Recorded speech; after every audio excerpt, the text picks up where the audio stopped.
Welcome to Hello Grow. The number one growth podcast in the world. Today we have Tony Horsley with us. And introduction on Tony, I got to read it because his resume is so long with what he's accomplished. Undergrad at BYU in International Relations. That was followed up by an MBA from Wharton, and you're currently on the President's Leadership Council of BYU. And after Wharton, went to Bain Consulting, which I'm excited to hear about a few of the, I've heard that you solved problems while you were asleep at Bain, that you didn't have time to sleep. I don't know about solve, but thought about problems while I was asleep, yeah. Woke up with the solutions, had visions. And then from Bain Consulting, went to Peterson Partners, was a partner there. And then in 2011, you co-founded Rock Creek Capital, where you've been since. And you guys have invested in Quickly, Snap Finance, Vivint, dozens of other companies that probably aren't listed on there, and are an active board member of many of them. You've also been a great friend, mentor, advisor, and helped me significantly. So we're grateful to have you on the podcast, Tony. No, thank you for having me. First question. So for everyone, Tony is an investor. How many companies have you invested in? What would be your guess? Oh, man. I actually don't know how many we've invested in. That many. But I probably, collectively, we've probably invested in over 100 companies with myself and my partners. But my partners have been in the business longer than I have, so maybe I've been part of 50, 60 of those, something like that. So first question is, why, for the entrepreneurs listening to this podcast, why should they or why shouldn't they go and get outside capital? Well, I think it's really dependent upon the entrepreneur and their situation. So there are lots of businesses that don't really require outside capital, and that's great. That's not as sexy terrific if they don't raise capital. Yeah. Well, it depends on what you think is sexy, right? There are certain businesses that definitely require outside capital, and that can take the form of debt or that can take the form of equity. Generally speaking, if you're starting like a tech company or a company that you intend to be a really rapidly growing company, most of the time you've got to raise outside capital because markets move at a rate that requires resources well beyond what the company can generate early in its development. And so in certain industries, the pace of development and the way the market plays out is such that you kind of have to raise some outside capital in order to keep up and capture your piece of the pie, or else the opportunity, you miss it. Somebody else grabs it. So entrepreneurs that are going through that decision-making process, how do they know which side they fall on of, if I'm going to fail unless I raise capital and move quick enough, or I'm going to be okay bootstrapping this and maybe even better off if I don't raise outside capital? Is there a clear delineation, or is there a lot of gray area? Well, I think that you just have to really understand the market that you're competing in, the industry that you're playing in. So if you're competing against incumbents or other startups that are going to move really rapidly, and then once the players go out and create customer relationships, and then those customer relationships are sticky, you're going to want to capture those relationships faster than your competitors. So if you're playing in that kind of a market where it requires you to get big fast, because you're going to need to capture your piece of the pie and hold on to it. And you have a business model that doesn't generate a whole bunch of cash right off the bat, which is pretty rare. Then I think you want to think about raising outside capital as an early stage company. Now, we don't invest that much in early stage companies. Most of the time when we're investing, the companies that come to us for capital need it because there's just the growth opportunity ahead of them is interesting enough and big enough that they want, that capital to go out and access it faster than they otherwise could. because again, they're worried that the opportunity might surpass them if they, or they might miss the opportunity if they don't have those additional resources. What is interesting enough and big enough calculate to, I'm guessing that's the total addressable market is the big enough, and the interesting enough is how fast they can capture that. How fast are they wanting to grow, and how big are the markets that these guys are targeting that make it worth it to go get outside capital?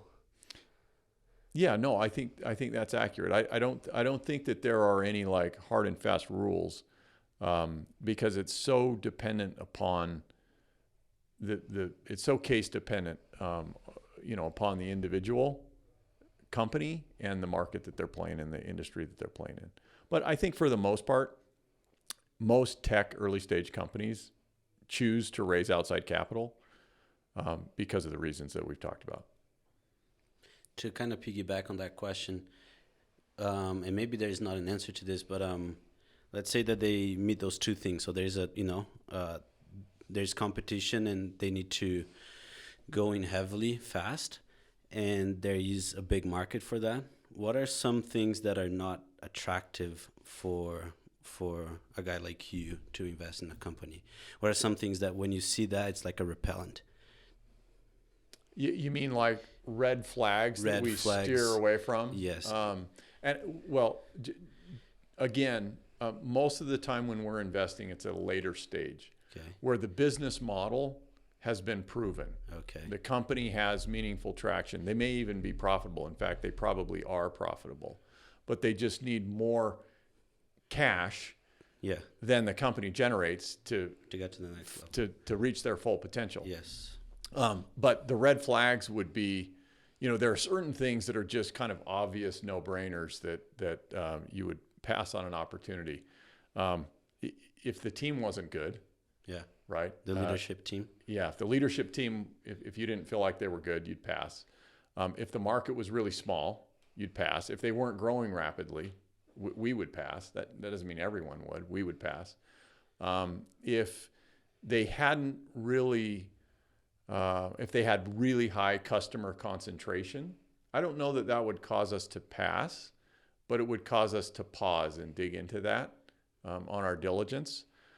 If they were competing in an industry that was in decline, okay, so the industry dynamics are really important. If you're in an industry with a bunch of headwinds, I mean, starting and growing businesses, as you guys know, is tough. If you're in an industry with a bunch of headwinds, it's even harder. Yeah. And so we would avoid that. Price is always an issue for us. What's the valuation of the company? Okay. We're looking for fair valuations. There are times when entrepreneurs come to us that have great companies and they're great entrepreneurs, but the kinds of returns that we feel like our investors expect, we just can't make them work, at certain valuations. And so that's a reason for passing. I think another thing is just for us, at least, is there are certain industries that we don't understand enough to really make a decision about whether it makes sense to invest or not. Yeah, that's a good point. I want to ask a follow-up question on the first thing that you said, a good leadership team. Mm-hmm. What does good mean? Well, maybe a better way to ask that question, who should an entrepreneur surround him or herself with in their leadership team? What does good look like? Do you mean after a company is up and running? Yes. Who are like the key hires and things like that? No, more like what are the... when you see an executive team functioning, what are some things that you look at them and see, wow, this is a good team? Oh, okay. Yeah. Maybe some intangibles. Yeah, I think, first of all, let me just start with the CEO, who is typically also the founder for most of the companies that we're involved with. Generally speaking, my partner, I heard him use this phrase, intuitively strategic, many years ago. And I think the best CEOs that we've partnered with have been intuitively strategic. I think in addition to that, they've had a sales and a growth orientation. And a lot of times this idea of being an entrepreneur is not really, it's not a conscious choice. It's something that's almost built into their personality and into their life. A lot of times, they grew up doing entrepreneurial things, and it's just always come naturally to them. And so I think those are some of the attributes. I think integrity is a really important one. In a CEO, we obviously care a lot about their intelligence, but it's not necessarily book smarts. Yeah. Not every CEO that we've backed that's done well has probably done really well in school, but they're all super smart, but they're street smart, right? A lot of common sense and good leaders, just generally good leaders. In terms of who they surround themselves with, I think the best founders and CEOs that I've observed are really, generally speaking, are self-aware, and they understand where they're really strong. And so some might just be super strong at sales and growth and strategy, like I mentioned. There are some that I can think of that were super strong in operations. And generally, the person that's really strong at sales is not also really strong at operations. Yeah. And vice versa, or finance, or whatever the function is. And so I think the best people understand what they're really good at, and they run with those strengths, and then they surround themselves with others who can complement them, who have strengths that they don't have, so that together they're sort of the complete package. That's a great answer. Will you walk us through changing speed just a little bit? If somebody's listening to this and they've never raised capital, I think it would be really valuable for them, because you've mentioned a couple of times, well, we don't invest at that stage. Could you walk us through this life cycle of at this amount of revenue or this stage in the company, and at birth or at infancy, there's this family and friend round, and it gets all the way up to IPO. Could you kind of just talk about what those sizes are, where they get capital from, some of what the terms are that they would need to know, from family and friends all the way through IPO? I know it's a big lifespan. No, sure. So I do think that if you're raising capital for a startup that's just like brand new, Two guys in a garage just trying to get going, and you need capital, they call it a family or a friends and family round for a reason. You just go to your family and your friends and you try and round up capital. Now, in order to round that capital up, you have to put some sort of valuation on the company, right? You have to say it's worth X, so that each additional dollar that somebody's going to put in has a basis, a valuation basis upon which they're making that investment. And so you know how much they own, that investor owns of the company, and now how much you own of the company, following that raise. But yeah, it starts with family and friends, and that's typically the first round. Then there's this whole category. So let's talk about family and friends for a little bit. What are the pitfalls there? And if somebody can't figure out how to make their own money and needs a family and friends round, and I don't want to denigrate anyone that has done a family and friends round, because that's so common. But there's also the justification that you need to be scrappy enough to figure out how to come up with at least some capital to get this going before you go after family and friends. What are some, there's got to be some horror stories there. There's got to be some cautions there. There's got to be some, actually this has worked out really well for some people. You guys obviously don't invest at that stage. Yeah, so I feel like I don't have a ton of insight into that, because by the time we invest, it's so far past that I don't have a lot of exposure. You're saying anyone that knows you that's watching this, they should not call you up and say, hey, we've been good buddies. Remember when we were in the third grade together? I'm starting a company. That's right. Yeah. So I don't think I can intelligently, I don't think I have enough information to speak intelligently about that. But what I do think is you don't want, no matter what stage you're at, you want to document things carefully and in a way that's very clear to everyone involved, the investors, to you, to the other owners of the company, the details of the transaction and what that means. And so that's one of the reasons why I think having a good attorney is really important. And even if you're just taking money from family and friends, it's a simple transaction, but it's important that it's memorialized the proper way, and that your ducks are in a row there, because you can have problems down the road with owners if you haven't done it properly, and everyone doesn't understand, and it's not been clear and transparent to everyone what they own, what their rights are, what they don't own, what their what rights they don't have, all those kinds of things. I was listening to John Richards in this little entrepreneur incubator, and he's a Utah guy, and I think he was in Seattle at the time, and he made his millions by converting his company from white pages to digital white pages online in the internet era,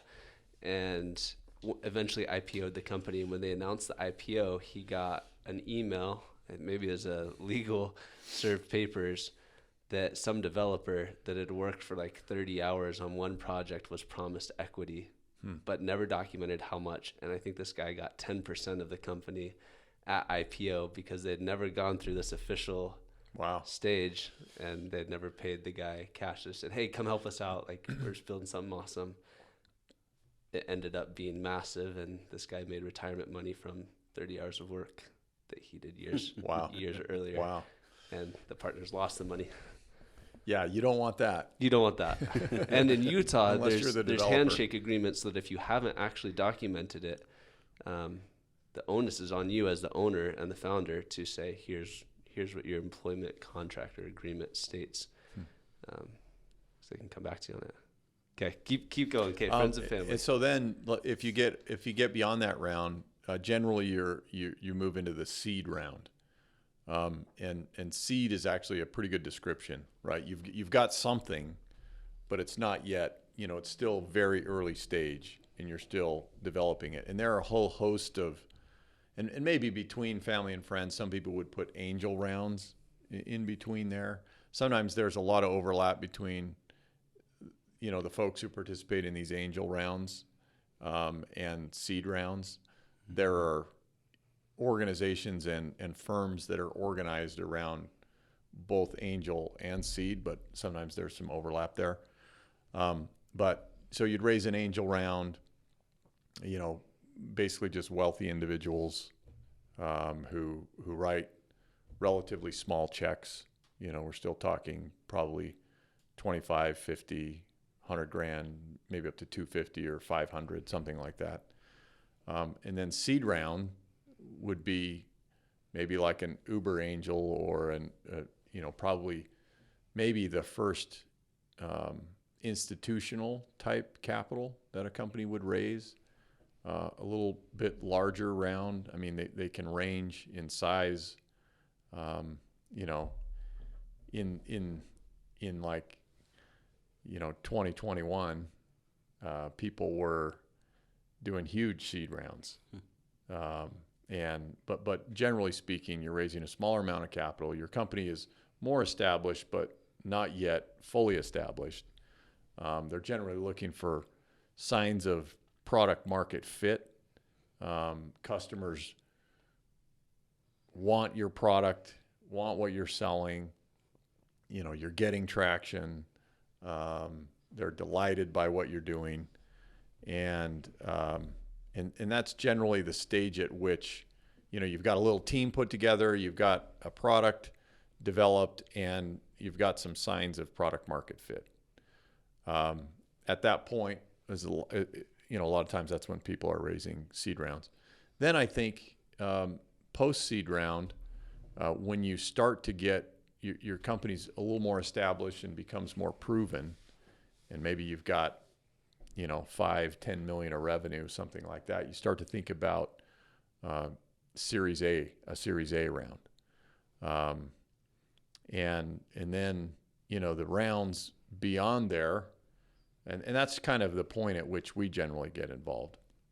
But the rounds beyond Series A, you can go Series A, B, C, D, E, F,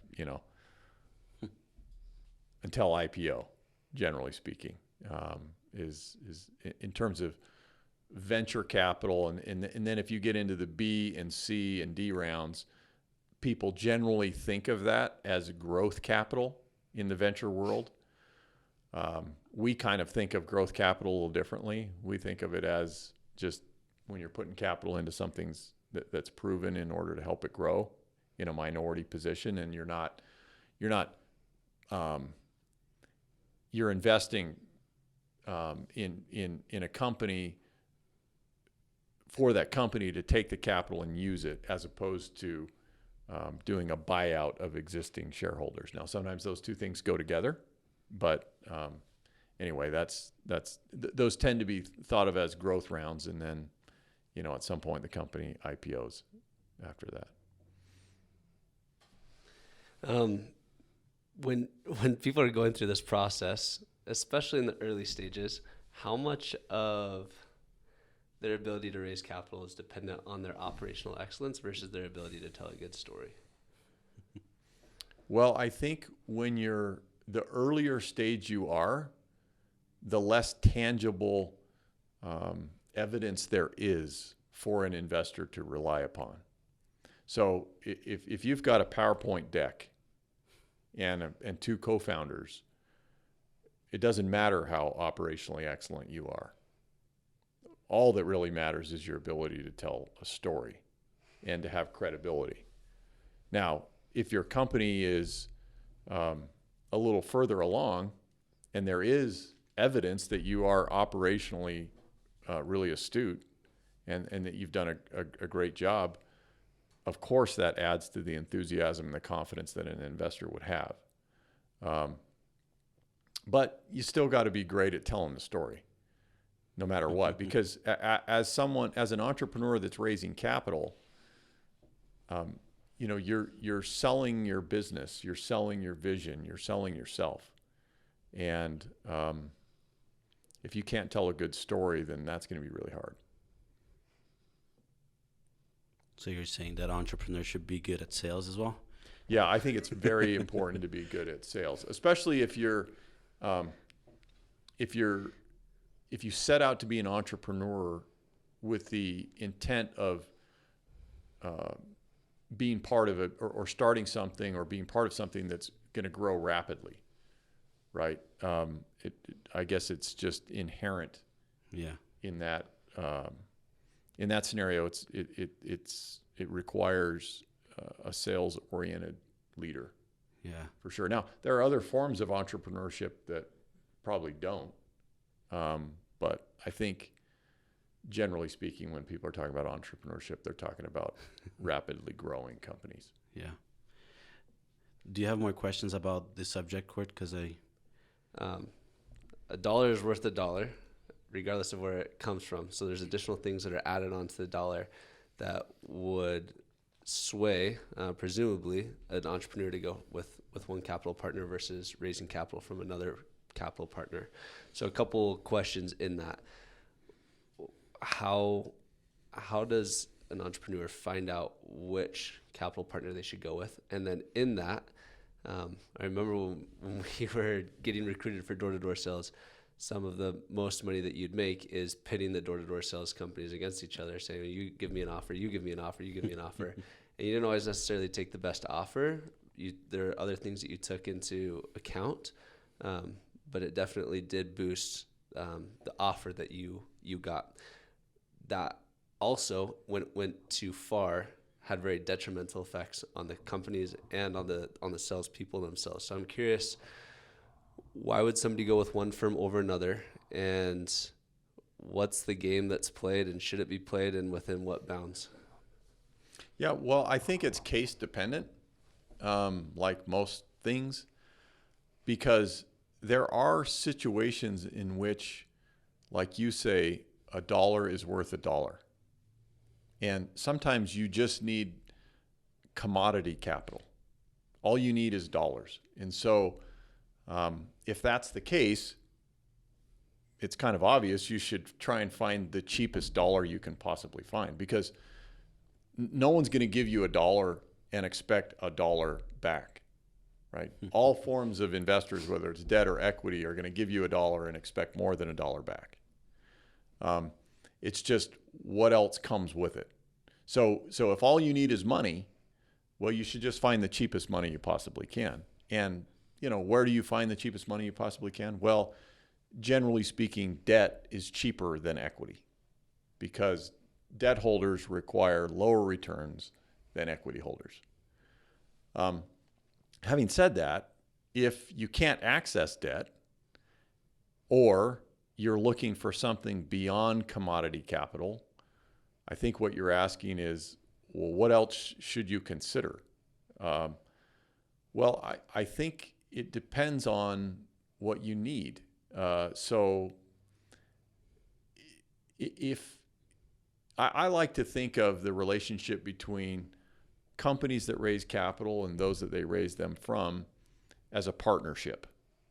And some companies need partners that will come in and, help them with their operations, or help them, scale their sales force, or help them nail their product, or whatever, help them get the right executive team in place around, the founders.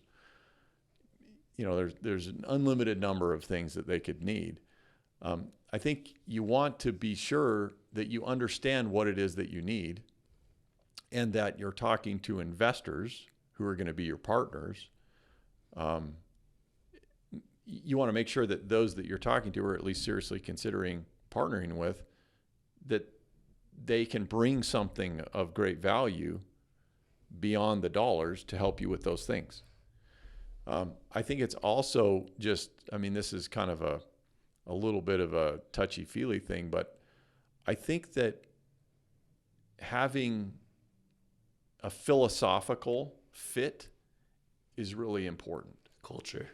Yeah, like culture and just style and approach and whatever, because there are some investors who might be a really terrific fit for, one entrepreneur, and they might actually be, a really bad fit for another entrepreneur. Not just depending on what that entrepreneur needs, but depending on that entrepreneur's style and how they communicate and what kind of relationship that they want and how involved that investor wants to be or needs to be. And so I think it's all those kinds of factors that you have to consider and that you're wise to consider when you're raising capital. Now, if you've got 5 different capital providers to choose from, that probably makes that easier. But I think that, and this is a bit of I'm certainly biased on this, but I genuinely believe that partnering with the right investor, even if it's not the highest valuation, is generally speaking a better idea than solving for the valuation and taking on the wrong partner. And that's especially true at the phases of a company's development where this partnership concept is really critical and important. Like if you're just gonna, IPO in 2 months, well, it probably doesn't matter that much who's on your cap table, right? You should probably just take the cheapest possible capital that you can find. But if you're a young company with a long runway of opportunity ahead of you, and you're not planning to sell your business for 3, 4, 5 plus years, well, you want to make sure you've got the right partner. And getting too hung up on valuation can actually get in the way of that. I'm not saying that you should just not care about valuation. That's obviously important, but I think there's a balance. And the game that's played, does that happen? I heard, so as I raised capital for now, 6 months ago, I kept hearing storytelling, posturing, positioning, the game that's played, only giving them a certain amount of time to respond to your and I saw this whole world of how is growing a business is hard enough. I don't want to have to go and gamify the raising of the capital and satisfy the investors on this seed round that we were trying to do, and then go and build a company and then try and keep the posture in that relationship so that we can be positioned for the next round, the next round, the next round. So what's the balance there, and what's like this equilibrium where you can get the best valuation and the best partners and find like, okay, the valuation isn't it's not the highest of all the ones I asked for. Partners are phenomenal and I feel good enough to move forward, but also haven't left any stone unturned. Any advice there for? Well, I think for the valuation, I think that the anchor point is the market. So if you spend some time and effort understanding for your company, the stage of your company, for the financial performance that your company has had, what the market currently values that kind of a company at, as kind of your anchor point, not your aspirational valuation, but what it's currently happening. And then you anchor there and you say, okay, it's got to be something within this realm, because you don't want to give somebody a big discount if you don't need to, but you also don't want to get too caught up at that stage on valuation, or else you might end up with the valuation that you want, but the wrong partner, or wrong partner, wrong skill set, or wrong fit, culturally. So I think it's important to anchor valuation expectations in reality, in what's currently happening. It's also really important to understand market dynamics. So if you were raising money in 2021 and there's just the supply demand dynamic between capital providers and capital consumers was such that the consumers of capital had a lot of leverage. They don't have that leverage today. Those days are over. So back then, like if you went to Silicon Valley and you're talking to, name the high profile VC fund, it was entrepreneurs would send in pitch decks or whatever and be like, okay, if you don't get back to me, with this amount of time, I'm going somewhere else.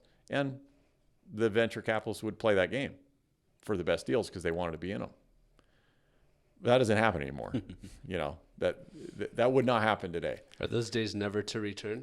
No, those days have come and gone multiple times. Just like any over other the decades. cycle. They just cycle, just like everything else. But those days aren't here now, and they won't be back for a while, I don't think, just because of what's happened on a macro level in the economy. But I think that as far, you mentioned playing this game. I think that the most appropriate time to try and pit investors against each other to create kind of a feeding frenzy and drive up the valuation of your company is when you're exiting. And there's a very specific way that you go about doing that. Tell us how. Give us the secrets. You hire the right investment banker. The reason that an investment banker is a useful service provider is that they are in a position to create that feeding frenzy. Now this assumes you've got a company that's desirable to own. That part's important. Right. You got to have that. But if you have a good company and you've got that you want to sell, and you've got a good investment banker, they can go out and they can connect with the buyers that are most likely to be interested in that company, and they can cause them to compete with each other to drive up the price. And they're incentivized to do that. They get paid based on the more they sell your company for, the more they get paid. It's a commission-based structure. But I don't know that I actually, I've got to be careful here because I'm biased as an investor. I don't like participating in feeding frenzies on an investment at the stage that we get involved with. And there are two reasons I don't like that. The first reason is it drives up the price and it drives down my returns as an investor. So I don't like that. Now, the other side of that for the entrepreneur, they might like that, right? They probably will. But the second thing I don't like about it is that if at the stage where you're really trying to build and grow your company, you're so hung up on the valuation. And again, I'm not saying that you're hung up on the valuation. I guess what I'm trying to say is it's best to anchor, like I started with, anchor your valuation expectations based on what the market is willing to pay. And you can sort of generally figure that out, kind of a range in advance of raising capital. As long as you're within that range of reasonableness, I think it shouldn't be about the valuation. It shouldn't be about the game. It should be about finding the right partner. And I don't think that this gamification of the process that you're referring to is actually, I'm trying to think of ways that can help you find the right partner, and I don't think it can. It just drives the right can drive the right partner away. It could drive the right partner away, and it could even just distract you from the process of actually finding the right partner. So you might have the right partner in the mix, and even if you haven't driven them away, you could get so caught up in this game, which is really comes down to valuation and pitting each other, the firms against each other, that you might have the world's best partner right in front of you and you miss it. I just think it's the wrong focus. I think it's the right focus if you're exiting and you're trying to maximize valuation, and that's 90+% of what you're solving for. But I think if you're trying to find growth capital, identifying the right partner, whatever that means, for the entrepreneur, is way more important. With a valuation in the relative range of with a valuation that's reasonable, that's a good deal for both sides. Yeah. That's fair. It's a solid way to start off a partnership as well. Yeah, Come into it's a great way to start off the day partnership, and that it's more like a partnership. Yeah. As opposed to an adversarial relationship. That's a great answer. I did want to ask a follow-up question. That you said you used the term philosophical fit. For your firm, what is a good philosophical fit? Well, what I meant by that was there are style is probably a better word than philosophy. Uh-huh. And what I mean by that is there are certain entrepreneurs that want to raise capital, and then they want that capital provider to be very involved and to come in and roll up their sleeves and to send in their, subject matter experts to help fine-tune the company's operations, to, fine-tune the sales process and the go-to-market strategy, to get the financials in order and create the dashboards and, do all kinds of things. Then there are other entrepreneurs that say, hey, we want help more at the strategic level. We need you, investor, to support us and help us fine-tune our strategy, maybe, get the right team on the field, plug in a COO or a CFO or something like that to sort of round out our leadership team, and to be a sounding board and just help us wrestle with, the tricky issues that come up, but kind of more at a board level. Yeah. And I'm not saying that one of those approaches is better than the other. Right. Yeah, it's just different. I'm just saying it's just different. Yeah. And so you just need to make sure that the firm that you're partnering with has an approach and a skill set and a style that's consistent with what you need and want and what you're comfortable with. So what I'd love to, what's your style? What is your style? Our style is, if we feel like a company needs a lot of work to fine-tune operations and to fix this and to fix that, we're just not going to invest in the first place. You know, what we're looking for is entrepreneurs that we have great confidence in, that have a strategy that we buy into, and that that we feel like we can support and help. And those are the situations we like to get involved with. We definitely don't take the approach of let us come in and fix things, and let us come in and redo a bunch of things that you're doing. You know, again, if we felt like that was needed, we would it just probably wouldn't be a good fit for us in the first place. Or we would tell the entrepreneur, hey, you know, I think you need to work on this, and this, and then let's talk.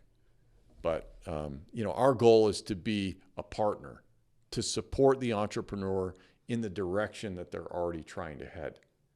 And if we disagree with that direction, we probably wouldn't invest.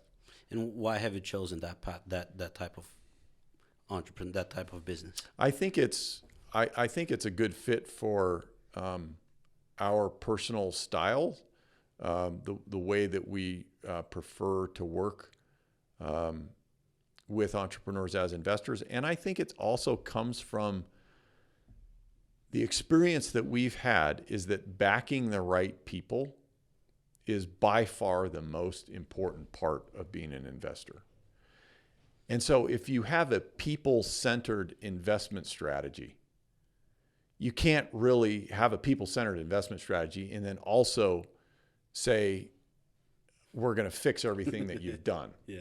Right? Or we're going to adjust the things that you're doing. I mean, when you're betting on a person or a group of people, you know, it's kind of inherent in that bet to take the approach that we take, I think. That's awesome.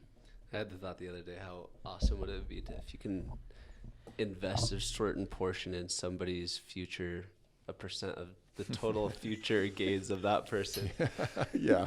Carlos would be on the top of both There of my you go. lists. There you go. If you could just invest in the future gains of Carlos, you just got 1% of that, it would be your He's most a lucrative future investment. Forbes 400 guy Yes, over here. yes. All right. 3 years ago, Cord and I were playing ping pong and table tennis, and he said, let's make a bet. And then I think was something like, if I won, Cord would give me $1,000. If he won, he would get 1% of everything that I owned in the rest of my life. So I understand. Did you take the bet? No, I didn't. Okay. No. He's confident. Would have That's been, good. would have been like, That's good. should have up to $100,000 for 1%. Couple questions, Tony. I knew you during the COVID crisis, and you made some interesting comments to me. One of them was, sometimes the best strategy is just to let things play out and not meddle, which is so interesting to an action-oriented. Obviously, you're extremely action-oriented, but most entrepreneurs have this, and sales leaders, this bias towards action, which is probably why they're successful. I'd love to know your response when you have a portfolio of dozens of companies that just drop in valuation drastically. We had one company, you had tons that are going through this process. What was your counsel to those entrepreneurs? How did you respond, and how did you deal with it mentally? You know, it's interesting that you should say that. I don't remember making that comment, nor do I recall what the context would have been for Probably that saying, comment. did you take all your money out, or like what are you? Okay. Well, I think patience, maybe this is what you're getting at. I think patience is important, because you're right. Entrepreneurs, we all struggle with patience, but I think entrepreneurs also struggle with patience, and you know, generally people that are action oriented do. And I think being action oriented is super important, especially as an entrepreneur, as you mentioned. But I think that things, when you've been around a while, and I'm not like a super old guy, but I've been around long enough to know that things go through cycles.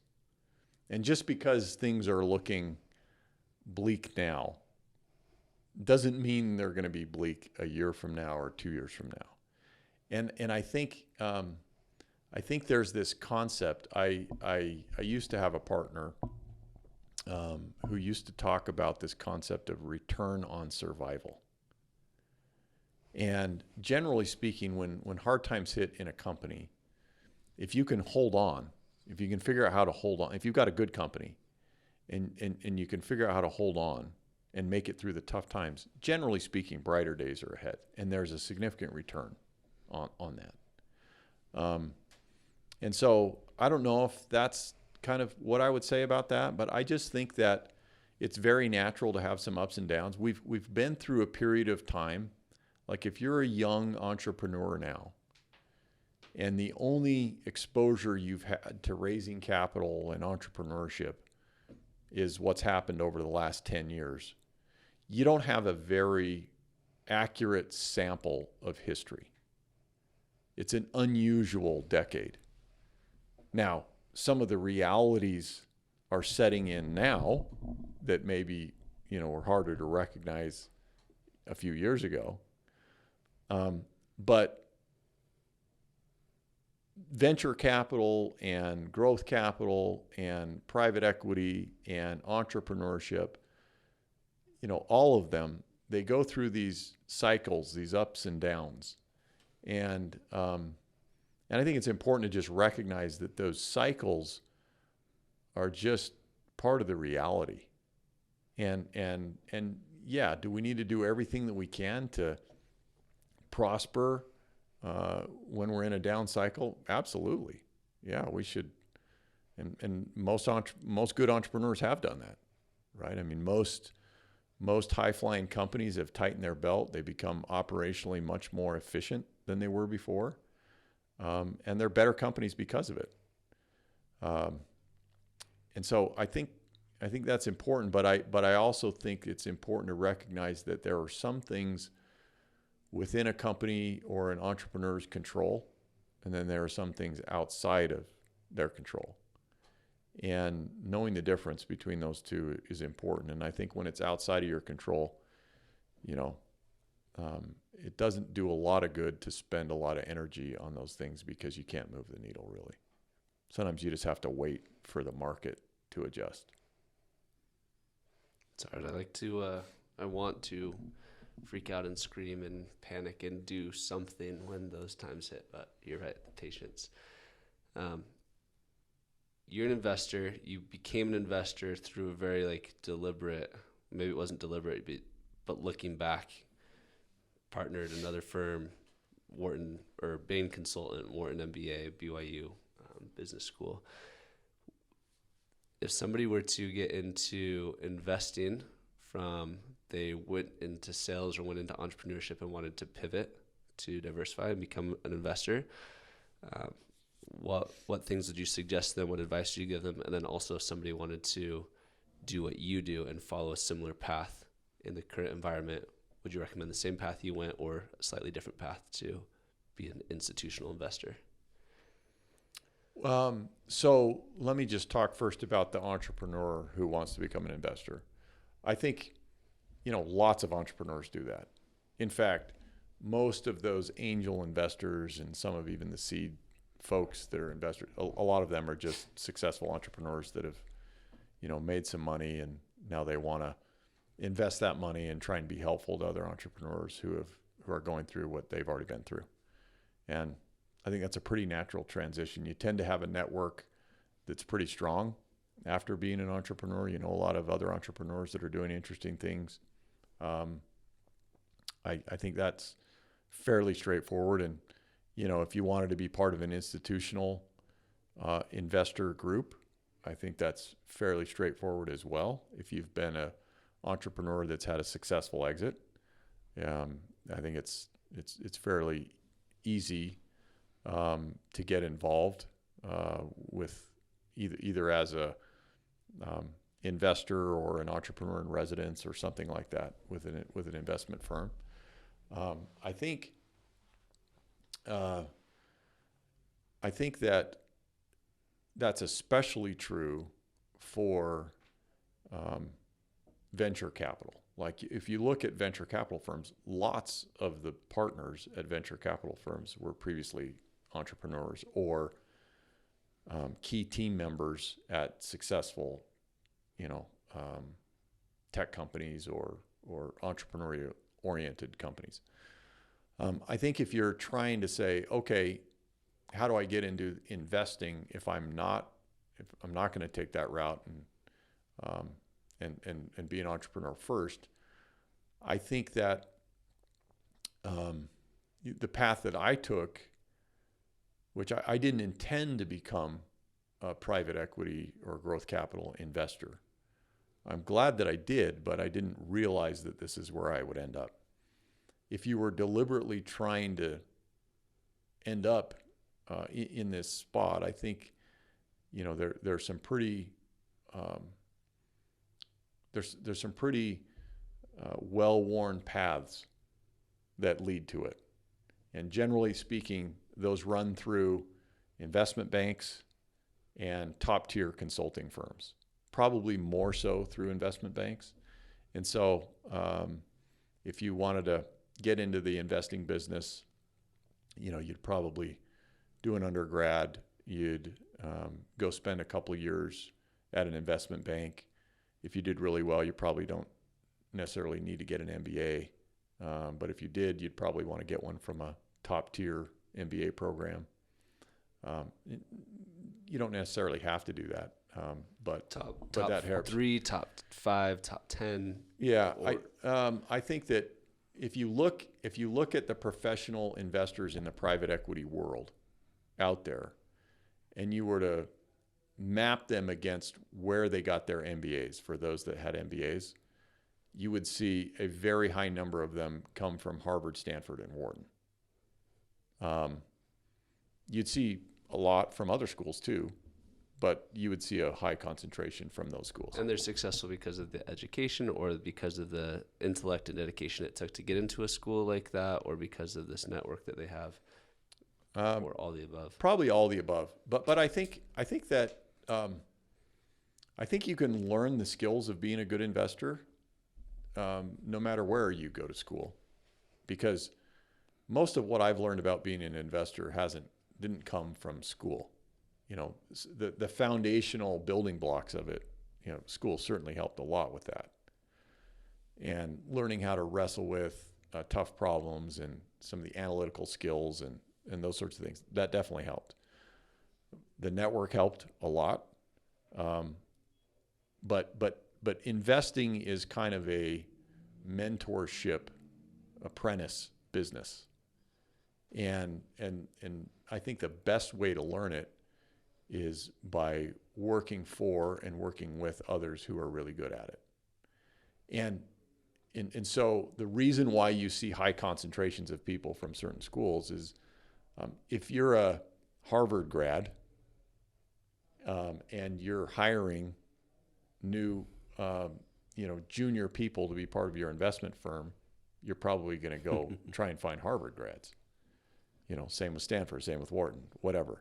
And so this cycle, and this concentration tends to reinforce itself. Maybe that's good. Maybe that's not good. There's probably some good things and some not so good things about that. But I think that as far as experience and education, investment banking, top tier consulting. When I say top tier consulting, I'm talking, McKinsey, Bain, BCG. There's some boutique firms or some smaller firms that are really well regarded. I think those sorts of work experiences tend to open up opportunities for you to get into the investing industry, and private equity in particular. I think that if you're interested in venture capital, you probably need to go a different route, right? You're probably better off going and spending time and being part of a meaningful part of a really successful venture, like an early stage company that you're part of growing and developing. And I think graduating from that into venture capital is a lot easier than sort of moving from consulting or investment banking into venture capital. So I think it depends on what part of the investment business that you're interested in, but that's kind of how I think about it. Why did you go into the investment industry? So I I got into the investment industry somewhat by accident. So after I graduated from business school with my MBA, I went to Bain Consulting. And while I was at Bain Consulting, we did a lot of work for companies that were owned by private equity firms. And so I started to get a little exposure to private equity and the people in private equity and so forth. And I made a couple of observations pretty quickly when I was at Bain. One was that generally speaking, these private equity folks were super sharp and very bright and accomplished, talented people. The second observation that I made was I didn't really want to be part of private equity because I felt like it was a little bit of the hardcore Wall Street crowd, kind of the live to work and finance and private equity was kind of their total identity. And, some of that I'm sure I misperceived. But I had this impression that these guys were super intense and kind of wouldn't be that fun to work with, despite the fact that they were so talented and so smart. And so I didn't really, I thought it was cool what these investors were doing. But I didn't really feel like it was a good fit for me when I was at Bain. And to be clear, a lot of the work that we were doing for these private equity portfolio companies was more like turnaround kind of work, where, these were much bigger companies and we were trying to, cut costs and improve margins so that the private equity firm could then, take the company and sell it. And so I didn't think it was that fun or interesting, to be part of that. As I was nearing the end of my time at Bain, I reached out to a friend of mine who was working in private equity, trying to find a job at one of their portfolio companies. And this particular firm was investing in rapidly growing companies for the most part. And so I wanted to find a meaningful position at one of these companies that was growing fast and kind of learn how to be an executive or hopefully potentially someday a CEO of a rapidly growing company. And in the process of interviewing with him and that firm, they said, "Hey, we don't have something at one of our portfolio companies, but would you like to join our deal team?" And, and I was quite excited about that, but the reason I was excited was because the type of private equity that they were doing was very different than what I'd been exposed to at Bain.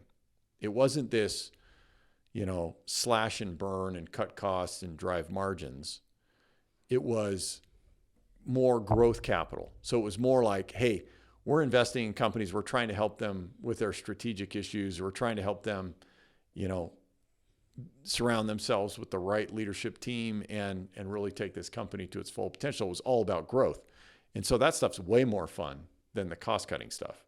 And so I thought, wow, well, maybe this will be really fun. And so I did it and, had an opportunity to partner with some wonderful people that are still my partners today that I've, learned so much from and have so much respect for. And